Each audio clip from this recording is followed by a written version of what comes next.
ഹരി ഓം. എല്ലാവർക്കും എൻ്റെ വിനീത നമസ്കാരം. ഭഗവത്ഗീതയിലൂടെ ജീവിത വിജയം.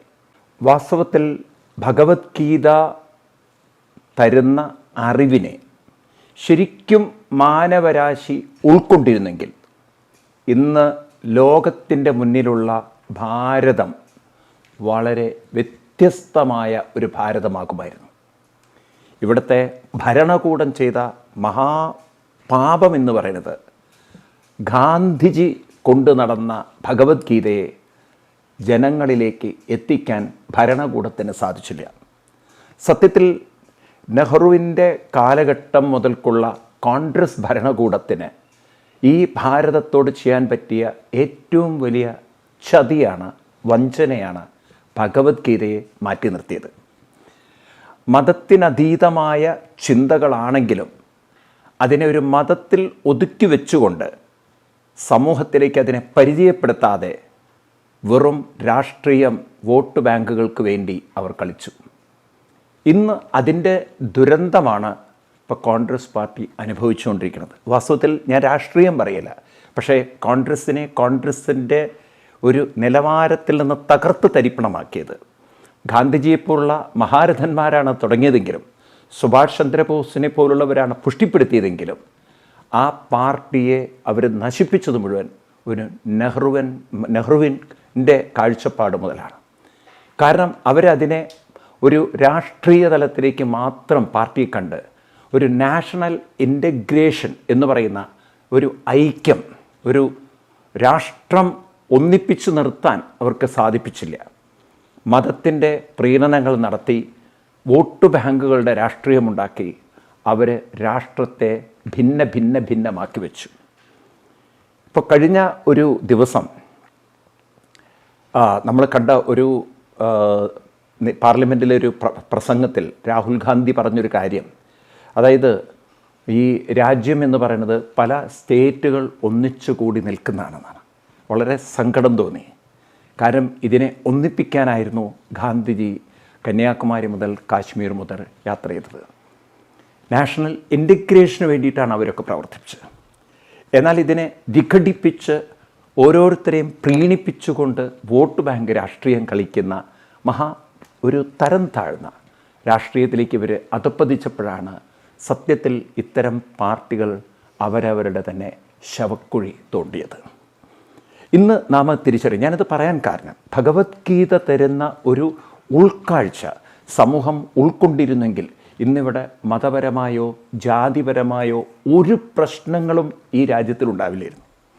ഏറ്റവും കൂടുതൽ ഇന്ന് സമ്പത്ത് നമ്മൾ ചെലവഴിക്കുന്നത് നമുക്കറിയാം ഇൻറ്റേർണൽ സെക്യൂരിറ്റിക്കും അതുപോലെ തന്നെ മതപ്രീണനങ്ങൾക്കും വേണ്ടിയിട്ടാണ്.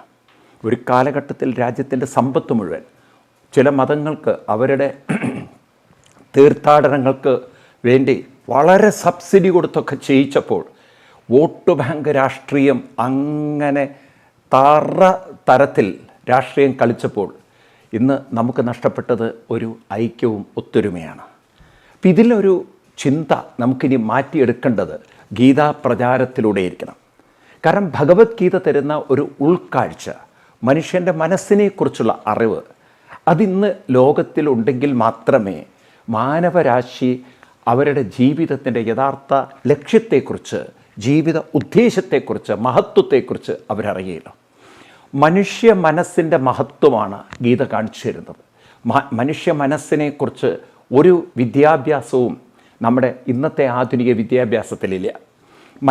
മനുഷ്യ മനസ്സിനെക്കുറിച്ച് പഠിക്കാൻ സഹായിക്കുന്ന ഒരേ ഒരു ഗ്രന്ഥം ഭഗവത്ഗീതയാണ്. ഉപനിഷത്തുകളുണ്ടെങ്കിലും ഗീത എന്ന് ഞാൻ അടുത്ത് പറയാൻ കാരണം സർവോപനിഷദോ ഗാവോ, ഈ ഗീത എന്ന് പറയുന്നത് ഉപനിഷത്തുക്കളുടെയൊക്കെ സാര സംഗ്രഹമാണ്.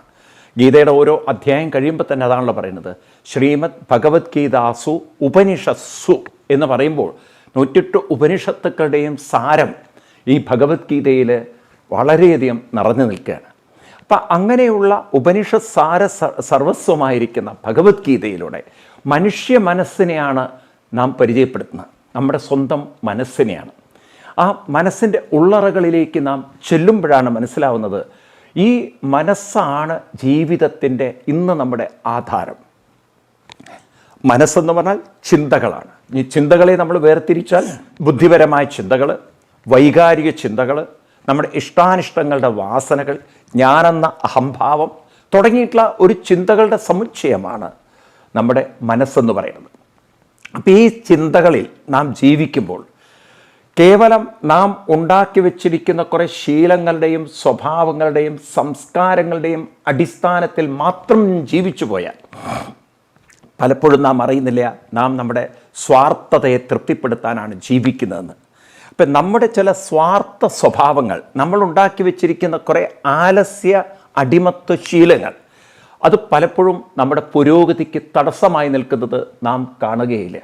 പകരം നാം മറ്റുള്ളവരെ ബ്ലെയിം ചെയ്തും കുറ്റപ്പെടുത്തിയും സമൂഹത്തെ പഴി പറഞ്ഞും ഒരുതരം എസ്കേപ്പിസമാണ് നമ്മുടെ ജീവിതത്തിൽ നമ്മൾ നോക്കുക. നമ്മുടെ കഴിവില്ലായ്മയെ പണ്ടുള്ളവർ പറയാറില്ലേ, അവനവന് ആയുധം ഉപയോഗിക്കാൻ കഴിവില്ലെങ്കിൽ ആയുധത്തെ കുറ്റം പറയുക. അവനവന് കഴിവില്ല എന്നത് അംഗീകരിക്കാനോ അത് മനസ്സിലാക്കാനോ പലരും തയ്യാറാവുകയില്ല. ഇതുപോലെ തൻ്റെ മനസ്സിൻ്റെ വൈകല്യങ്ങൾ താൻ അറിയുന്നില്ല. അതാണ് ഈ ലോകത്തിലെ ഏറ്റവും വലിയ ദുരന്തം. മനുഷ്യൻ അവൻ്റെ മനസ്സിൻ്റെ വൈകൃതങ്ങൾ അറിയാതെ ജീവിക്കുന്നു എന്നതാണ് ഈ ലോകത്തിൻ്റെ അത്ഭുതം. അപ്പം ഇവിടെയാണ് സ്വന്തം മനസ്സിനെ നമുക്ക് മനസ്സിലാക്കി ഈ മനസ്സിനെ നമുക്ക് കാണിച്ചു തന്നുകൊണ്ട് നമ്മളോട് പറയുകയാണ്, മനുഷ്യൻ്റെ ഏറ്റവും വലിയ കഴിവെന്താണെന്ന് വെച്ച് കഴിഞ്ഞാൽ അവൻ്റെ മനസ്സിനെ അവന് പരിവർത്തനം വരുത്തിയെടുക്കാൻ സാധിക്കുന്നുള്ളതാണ്. മനുഷ്യന് മാത്രമേ അവനെ പരിവർത്തനം വരുത്തിയെടുക്കാൻ സാധിക്കുള്ളൂ. അതുകൊണ്ടാണ് ഒരു സാധാരണ വ്യക്തി അസാധാരണ വ്യക്തിയാക്കാൻ ഈ മനസ്സിലെ ചിന്തകളെ നമ്മളൊന്ന് മാറ്റം വരുത്താൻ തയ്യാറുണ്ടെങ്കിൽ നമുക്കത് സാധിക്കും. അപ്പം അതുകൊണ്ട് നമ്മൾ ആരും നമ്മുടെ വ്യക്തിത്വത്തെക്കുറിച്ച് ഒരു ഫ്രെയിം ഇട്ട് പറയരുത്, ഞാൻ ഇങ്ങനെയാണ്, ഞാൻ ഇങ്ങനെ, എനിക്ക് ഇതേ പറ്റുള്ളൂ, അല്ലെങ്കിൽ ഇതാണ് എൻ്റെ രീതി, ഇതാണ് എൻ്റെ സ്വഭാവം, ഞാൻ ഇതിൽ നിന്ന് വിട്ടുവീഴ്ച ചെയ്യില്ല. ഈ തരത്തിലുള്ളൊരു അഡമൻ്റ് മൈൻഡിൻ്റെ ആവശ്യമില്ല. കാരണം ഇന്നല്ലെങ്കിൽ നാളെ കാലം നമ്മളെ മാറാൻ പ്രേരിപ്പിച്ചിരിക്കും. കാരണം കാലം ആ ഒരു ഒഴുക്കിലേക്കാണ് മാറുന്നത്. നോക്കൂ, ഇന്നിപ്പോൾ ഞാൻ പണ്ട് കാലത്ത് കമ്മ്യൂണിസ്റ്റുകാർ പറയുന്നുണ്ടായിരുന്നു, ആധുനികവൽക്കരണത്തിനെ, യന്ത്രവൽക്കരണത്തിനെ, കമ്പ്യൂട്ടറൈസേഷനെ അവർ നിശ്ചിതമായി എതിർത്തു. ഇന്നിപ്പോൾ അവർക്ക് കമ്പ്യൂട്ടറിൽ നിന്നോ മൊബൈലിൽ നിന്നോ മാറി നിൽക്കാൻ പറ്റുമോ? കാരണം ലോകം മുഴുവൻ മൊബൈലിൻ്റെ ടെക്നോളജിയിലാണ് ജീവിക്കുന്നത്.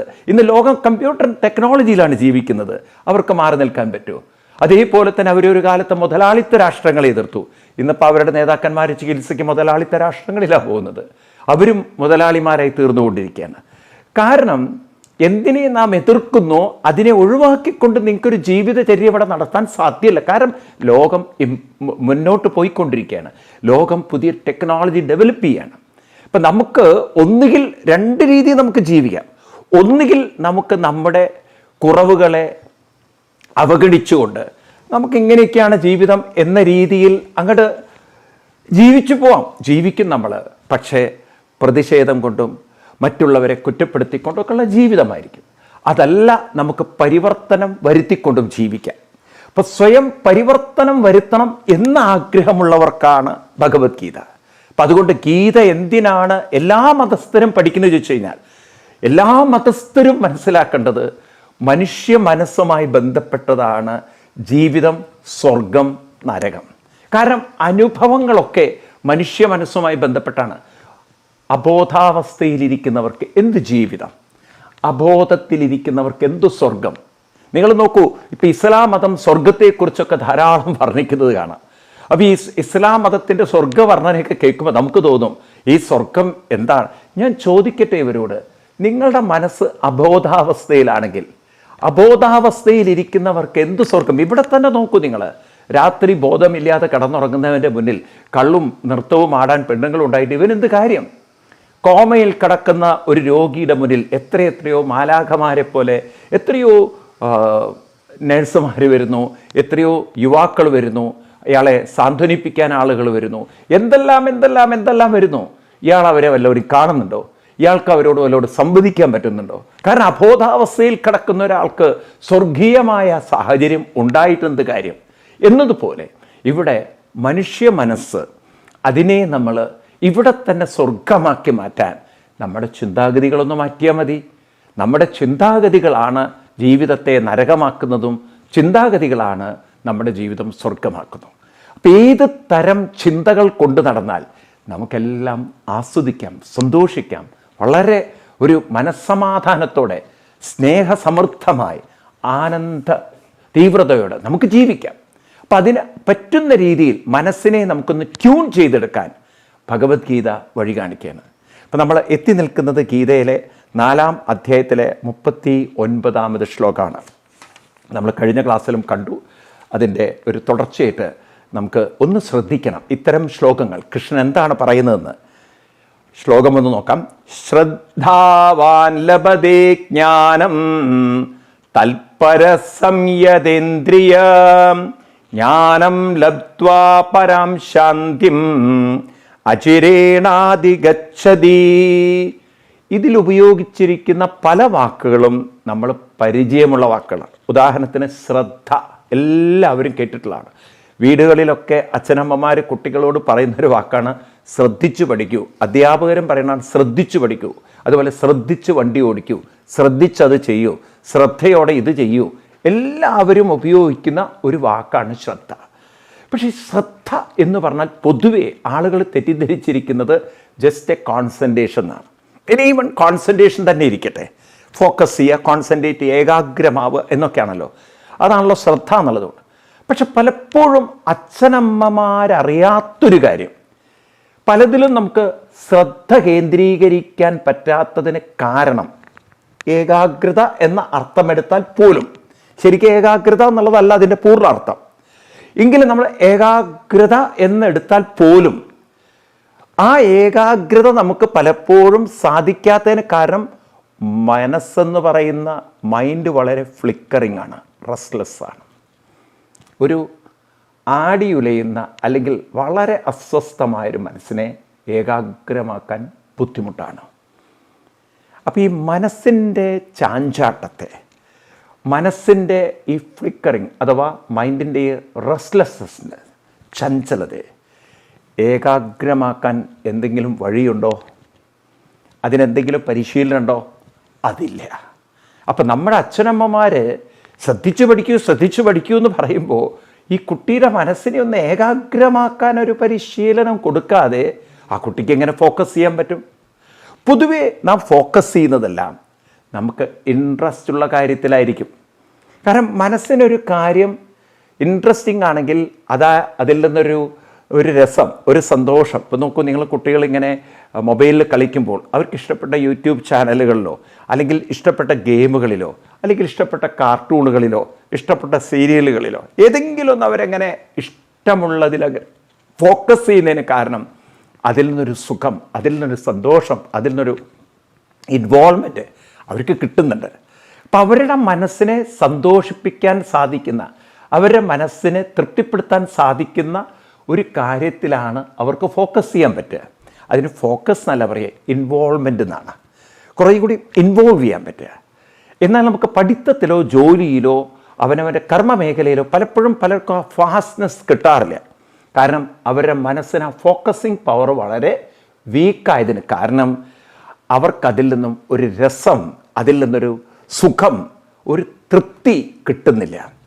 അപ്പോൾ ഇന്ന് കുട്ടികൾക്ക് വിദ്യാഭ്യാസം എന്ന് പറയുന്നത് ഒരു മടുപ്പും വിരസതയും ഒരു വിഷമവും അല്ലെങ്കിൽ വെറുപ്പും മടുപ്പും ഒക്കെ തോന്നിക്കുന്നതിന് കാരണം അതൊരു ഇൻട്രസ്റ്റിംഗ് അല്ലാതെ ആക്കിയെടുത്ത കുറേ ഘടകങ്ങളുണ്ട്. അതിൽ പ്രധാനമായിട്ട് അധ്യാപകരുടെ പങ്ക്. അത് പഠിപ്പിക്കുന്നവർ വേണ്ട രീതിയിൽ പഠിപ്പിക്കാതെ പോയാൽ കുട്ടികൾക്ക് ഇൻട്രസ്റ്റ് ഉണ്ടാവില്ല. രണ്ടാമത് ഒരുപാട് കുട്ടികൾക്ക് എടുക്കാൻ പറ്റുന്നതിലപ്പുറമുള്ള വർക്കിംഗ് ലോഡ്, ഒരുപാട് പഠിക്കാനുണ്ടാവുക. അപ്പോൾ കുട്ടികൾക്ക് ഇൻട്രസ്റ്റ് പോകും. കാരണം ഒന്ന് മനസ്സിലാക്കുമ്പോഴേക്കും വേറൊന്ന് പഠിക്കേണ്ടിയിരിക്കുന്നു കുറഞ്ഞ സമയത്തിനുള്ളിൽ.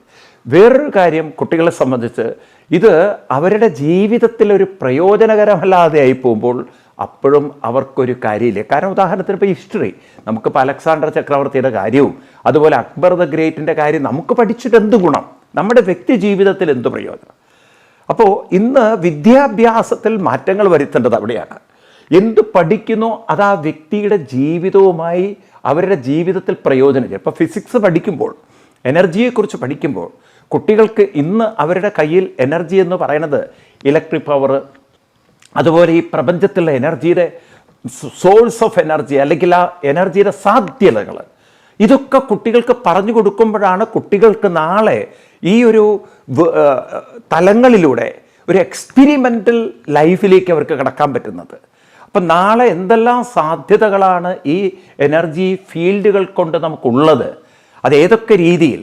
അപ്പം അങ്ങനെ നമ്മൾ കുട്ടികൾ, ഫോർ എക്സാമ്പിൾ നമുക്കറിയാം കുട്ടികൾക്ക് വേണ്ടി ഇപ്പോൾ ഒരുപാട് സ്റ്റാർട്ടപ്പുകൾ നമ്മുടെ സെൻട്രൽ ഗവൺമെൻറ് ചെയ്യുന്നുണ്ട് എഞ്ചിനീയറിംഗ് കോളേജിലെ കുട്ടികൾക്കൊക്കെ വേണ്ടിയിട്ട്. അപ്പോൾ സോളാറിൻ്റെ ഭാഗത്തുനിന്ന് ഇലക്ട്രിക് കാറുകൾ, ഇലക്ട്രിക് സ്കൂട്ടറുകൾ, ഇലക്ട്രിക് വെഹിക്കിളുകൾ, അതുപോലെ തന്നെ ഇന്ന് നമ്മുടെ പ്രപഞ്ചത്തിൽ ഇന്ന് കൽക്കരി ഉപയോഗം കുറച്ചുകൊണ്ട്, അതുപോലെ ഹൈഡ്രോ പവർ അങ്ങനെയുള്ള സിസ്റ്റങ്ങൾ കുറച്ചുകൊണ്ട് പ്രകൃതിയിൽ നിന്ന് എപ്രകാരമാണ് നമുക്ക് പല ഊർജ്ജങ്ങളെയും എടുത്തുകൊണ്ട് പുതിയൊരു ലോകത്തെ ക്രിയേറ്റ് ചെയ്യാൻ പറ്റുക. അപ്പം ഈ തരത്തിൽ കുട്ടികളുടെ മൈൻഡിനെ എക്സ്പ്ലോർ ചെയ്യുന്ന വിധത്തിലാണ് ഫിസിക്സ് പഠിക്കുന്നതെങ്കിൽ ആ കുട്ടിക്ക് ഇൻട്രസ്റ്റിംഗ് ആയി. കാരണം നാളെ ഫ്യൂച്ചറുണ്ട് കുട്ടിക്ക്. കുട്ടി നോക്കുമ്പോൾ ഒരുപാട് മേഖലകളിലേക്ക് ഇപ്പോഴും നമ്മൾ കടന്നു ചെന്നിട്ടില്ല. ഇപ്പോഴും ഒരുപാട് കാര്യങ്ങൾ പഠിക്കാൻ. ഇപ്പോൾ നോക്കും ബയോളജി പഠിക്കണം. ആ ബയോളജി പഠിക്കുന്ന സമയത്ത് ആ കുട്ടിക്ക് എന്തെല്ലാം ബയോ പ്രൊഡക്റ്റുകൾ ഇന്ന് ഈ പ്രപഞ്ചത്തിൽ നമുക്കിതിലൂടെ ഡെവലപ്പ് ചെയ്യാൻ പറ്റും. ആ കുട്ടിക്ക് നാളെ മനസ്സിലായി, ഓ ഈ വെജിറ്റബിൾ സാധനത്തിൻ്റെ അകത്തും പെട്രോളും ഡീസലൊക്കെ ഉണ്ട്, ഇതിൻ്റെ അകത്ത് എനർജി ഉണ്ട്. അപ്പം ഇതിനെ നമുക്ക് എങ്ങനെ എനർജി ആക്കിയിട്ട് നാളത്തെ ഒരു ലോകം ക്രിയേറ്റ് ചെയ്യാം. ആ രീതിയിൽ ഉപകാരപ്രദമാകുന്ന, ഉപയോഗപ്രദമാകുന്ന ഒരു എഡ്യൂക്കേഷൻ അല്ല നമുക്കുള്ളത്. ഇപ്പോൾ കെമിസ്ട്രി പഠിക്കുമ്പോൾ തൻ്റെ ശരീരത്തിലെ കെമിസ്ട്രി കുട്ടിക്ക് അറിയുന്നില്ല. തൻ്റെ ശരീരത്തിൽ എന്തൊക്കെയാണ് കൂടുതൽ, എന്തൊക്കെയാണ് കുറവെന്ന് അതറിയാത്തതുകൊണ്ട് കുട്ടി വാരി വലിച്ച് പലതും കഴിക്കുന്നു. ഒരു പക്ഷേ സോഡിയം അക്യുമുലേറ്റ് ചെയ്യുന്നുണ്ട് ആ കുട്ടിയുടെ ശരീരത്തിൽ, കോർട്ടിസോൺ എന്തെങ്കിലുമൊക്കെ കുട്ടിയുടെ ശരീരത്തിൽ അഡീഷണലി. എല്ലാവരുടെ ശരീരം ഒരുപോലെ ആയിരിക്കുന്നില്ല. അപ്പം തൻ്റെ ജീവിതത്തിൽ ഏതൊക്കെ കെമിക്കലാണ് ഒരാളുടെ ശരീരത്തിൽ വേണ്ടത്, അത് ഏത് കൂടിയാൽ എന്ത് അപകടമുണ്ടാവും, അതിലെങ്ങനെ നമുക്ക് ഓവർകം ചെയ്യണം ഇത്യാദികളൊക്കെ പഠിച്ചിരുന്നെങ്കിൽ ആ കുട്ടിയുടെ വ്യക്തി ജീവിതമെങ്കിലും രക്ഷപ്പെടുമായിരുന്നു. ഇപ്പോൾ ഒരു വ്യക്തി ജീവിതത്തിൽ പ്രയോജനകരമല്ലാത്ത കുറേ എഡ്യൂക്കേഷൻ സിസ്റ്റം കാലം കൊണ്ട് നമുക്ക് മാറ്റിയെടുക്കേണ്ടതുണ്ട്. അപ്പം ഇവിടെയാണ് ഒരുപക്ഷെ സിലബസ് അങ്ങനെ ഇരുന്നോട്ടെ, അധ്യാപകരെങ്കിലും കുട്ടികളെ മോട്ടിവേറ്റ് ചെയ്യുന്ന രീതിയിൽ ഇത്തരം കാര്യങ്ങൾ പറഞ്ഞു കൊടുത്തിരുന്നെങ്കിൽ, പണ്ടൊക്കെ അധ്യാപകന്മാരങ്ങനെ പറഞ്ഞു കൊടുക്കുമായിരുന്നു. ഇന്ന് അത്രയും അധ്യാപകരെ നമുക്ക് കാണാൻ സാധ്യമല്ല. കാരണം പലരും സിലബസിൽ ഒതുങ്ങി നിന്ന് ശമ്പളം വാങ്ങിച്ചു പോകുന്ന അധ്യാപകരാണ്. സത്യത്തിൽ ഇത്തരമുള്ള അധ്യാപകരാണ് ഒരു കുട്ടിയുടെ ജിജ്ഞാസ ചെറുപ്പത്തിൽ തന്നെ നശിപ്പിക്കുന്നത്. അങ്ങനെ ഒരു കുട്ടിക്ക് ഒരു ഇൻട്രസ്റ്റിംഗ് ആയിട്ടൊരു സബ്ജക്റ്റ് പഠിപ്പിച്ചിരുന്നെങ്കിൽ കുട്ടിക്ക് വളരെ ഇൻട്രസ്റ്റിംഗ് ആയിരിക്കും ഓരോ സബ്ജക്റ്റ് പഠിക്കാൻ. ഫിസിക്സ് പഠിക്കുമ്പോൾ കുട്ടി നോക്കുന്ന ഒരു ഫ്യൂച്ചർ പോസിബിലിറ്റിയാണ് എനർജിയുടെ. കെമിസ്ട്രി പഠിക്കുമ്പോൾ കുട്ടി തൻ്റെ ചുറ്റുമുള്ള പ്രകൃതിയിലുള്ള കെമിക്കൽ സാധനങ്ങളെക്കുറിച്ചും തൻ്റെയും ഈ പ്രപഞ്ചത്തുള്ള സകലത്തിനെയും കുട്ടി മനസ്സിലാക്കുകയാണ്. ബയോളജി പഠിക്കുന്ന സമയത്ത് കുട്ടി പല കാര്യങ്ങളും പഠിക്കുന്ന കൂട്ടത്തിൽ ഈ ബയോ എനർജിയെക്കുറിച്ച് കുട്ടി പഠിക്കുകയാണ്, പല കാര്യങ്ങളെക്കുറിച്ചും പഠിക്കുകയാണ്. അപ്പം അങ്ങനെ ഒരു ഫ്യൂച്ചർ ജനറേഷനെ, അല്ലെങ്കിൽ ഫ്യൂച്ചർ പോസിബിലിറ്റി, ഫ്യൂച്ചർ എംപ്ലോയ്മെൻറ്റ് എല്ലാം സാധ്യതകളും ഒരുക്കി വരുന്ന വിധത്തിൽ എഡ്യൂക്കേഷൻ സിസ്റ്റം ചിട്ടപ്പെടുത്തിയിരുന്നെങ്കിൽ കുട്ടികൾക്ക് പഠിക്കാൻ ഇൻട്രസ്റ്റ് ഉണ്ടാകുമായിരുന്നു. ഏത് കുട്ടിക്കും ആ സബ്ജക്റ്റിനോടൊരു താല്പര്യം ഉണ്ടാകുമായിരുന്നു. ഇത് വെറുതെ സിലബസിലുള്ളത് മാത്രം കുട്ടികളെ ഭീഷണിപ്പെടുത്തി പരീക്ഷ നടത്തി തോൽപ്പിക്കുമെന്നൊക്കെ കുട്ടിയെ ഭയപ്പെടുത്തി അങ്ങനെ പഠിപ്പിക്കുമ്പോൾ ഏത് കുട്ടിക്ക് ഇൻട്രസ്റ്റിംഗ് ഉണ്ടാവും? അതാണ് ഇന്നത്തെ ഒരു ദുരന്തം എന്ന് പറയുന്നത്. ഞാൻ പറയുമ്പോൾ ഇന്നത്തെ അധ്യാപകർക്ക് ഇതേപോലെ ഒരു ട്രെയിനിങ് കൊടുത്താൽ മതി. അവർക്ക് ഇഷ്ടമില്ലാത്ത കുറേ ഹോംവർക്കുകൾ അധ്യാപകരെ കൊണ്ട് ചെയ്യിച്ചാൽ അവർക്ക് കുട്ടികളുടെ ദുരിതം മനസ്സിലാവും. സത്യത്തിൽ അധ്യാപകർക്ക് ഈക്വലി ഹോംവർക്കുകൾ കൊടുക്കുക, അവർക്ക് ഇൻട്രസ്റ്റ് ഇല്ലാത്ത കാര്യത്തിൽ, അപ്പം മനസ്സിലാവും അവർക്ക് എത്ര ബോറടിക്കുന്നുണ്ടെന്ന്. ഈ തരത്തിലല്ലാതെ നമുക്ക് ഈ സിസ്റ്റത്തെ മാറ്റാൻ പറ്റില്ല. നിൽക്കട്ടെ. അപ്പം ഞാൻ പറഞ്ഞു വരുന്നത്, പലപ്പോഴും നമ്മൾ ഏകാഗ്രത ഇല്ലാതെ പോകുന്നതിന് കാരണം, ഒരു കാര്യത്തിൽ ഏകാഗ്രത ഉണ്ടാവണമെങ്കിൽ, അതിലൊരു ഇൻട്രസ്റ്റ് ഉണ്ടാവണമെങ്കിൽ, അതുകൊണ്ടുള്ള നമുക്കുള്ള പ്രയോജനത്തെക്കുറിച്ചുള്ള ഒരു ബോധം, ഒരറിവ് കുട്ടികളിൽ സൃഷ്ടിക്കേണ്ടതുണ്ട്. ആത്മീയതയിലും ഇത് തന്നെയാണ് വേണ്ടത്. അപ്പോൾ കുട്ടികളുടെ മനസ്സിനെ ഏകാഗ്രമാക്കുന്ന ഒരു അറിവ് ചെറുപ്പത്തിൽ തന്നെ കുട്ടികൾക്ക് കൊടുക്കണം. അതുകൊണ്ട് ഈ ശ്ലോകം വളരെ ശ്രദ്ധിക്കണം. ശ്രദ്ധാവാൻ ലഭതേ ജ്ഞാനം എന്നാണ് കൃഷ്ണൻ പറഞ്ഞിരിക്കുന്നെങ്കിലും ഞാൻ മനസ്സിലാക്കിയിരിക്കുന്നത് ജ്ഞാനാത് ശ്രദ്ധ ലഭതേ എന്നാണ്. ജ്ഞാനത്തിലൂടെ മാത്രമേ ശ്രദ്ധയുണ്ടാവൂ. അപ്പം ഇവിടെ ജ്ഞാനം എന്നതുകൊണ്ട് അർത്ഥമാക്കുന്നത് വളരെ ശ്രദ്ധിക്കണം. ഇപ്പോൾ ഒരു അച്ഛൻ അമ്മ കുട്ടിയെ ചെറുപ്പത്തിൽ തന്നെ പറഞ്ഞു കൊടുക്കുകയാണ്, നോക്കൂ ഓങ്കാരം ചൊല്ലിയാലുള്ള ഗുണം എന്താണ്. അപ്പോൾ ആ ഓങ്കാരത്തിൻ്റെ മഹത്വം, ഇപ്പം നിവർന്നിരുന്ന് ചിന്മുദ്രയായി കൈകളൊക്കെ പിടിച്ച് അങ്ങനെ നിവർന്നിരുന്ന് ഒരു കുട്ടിയെ കൊണ്ട് അച്ഛൻ ഓങ്കാരം ചൊല്ലിക്കുമ്പോൾ ഓം നാഭിയിൽ നിന്നും ആ ശബ്ദം മുകളിലേക്ക് വന്ന്, അപ്പോൾ 2-3 കാര്യങ്ങൾ ആ കുട്ടിക്ക് ഓർമ്മപ്പെടുത്തുകയാണ്.